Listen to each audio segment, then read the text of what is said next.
This is how you remove plants from a dirted substrate aquarium. The dirt might make a mess. This is how you avoid some of that.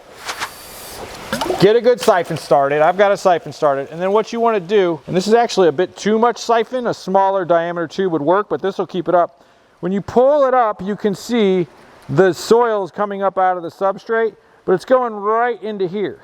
So you don't have to worry as much about it clouding your entire tank because you isolate that. So you pull it here, slide this over. You know, I'm fortunate this is VAL because it's just going up into the tube, but we just pull it out here like this. Big grasp, pull that out, get the dirt out, and you're rolling. That's how it's done. If you work real slowly and you just pull the plant up, the substrate you use on top of the soil should be able to retain it. See how you had that little volcano right there? That's what you want to avoid, but you can come in afterwards with a siphon and you can suck all that out of there and then just add a tiny bit more gravel. I always recommend having spare gravel on hand. We have found that the VAL loves to grow in paver sand. Paver sand is super cheap at your Lowe's or Home Depot or whatever giant chain you have, but look at this. See how the plants grow?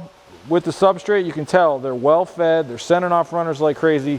You want to grow plants like never before? Check this out. This is how you grow a ridiculous amount of plants. Plants like to eat at their roots. Plants absorb 400 to 400 times more nutrients at their roots.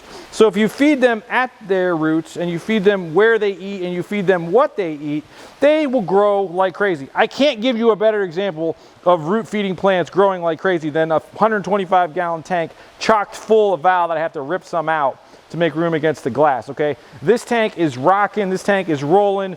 Every single one of these plants is just a big giant runner, so it's a little bit harder to pull it up, but this is heavy root growth. This is nutrients being fed at the plant, at its base, where it belongs, and you can see all the runners, everything coming off like crazy. Like I'm pulling out 15 freaking runners of VAL right now. Plants at the substrate. So we have excavated some of this tank. I wanted to get a little bit of room in front, and now what we're going to do is we're going to come back through and we're going to siphon off just the surface level of the substrate, and then we're going to add some more of our wonderful paver sand on top. And then that'll kind of create a little bit of a mess, but it'll capture anything that's come up to the surface, and then we'll be good to go. So we take this, there we go, and get that top layer off of there. And you don't want to go down into the substrate, you just want to get the surface right there. Pulling all that out of there, cleaning that up. And the rest of this we're going to cover with more paver sand.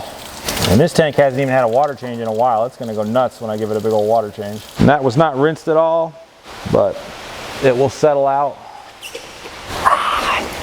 Put back the stems. Part of me is sad that I took out some of that VAL, but I had to show you guys how it grows.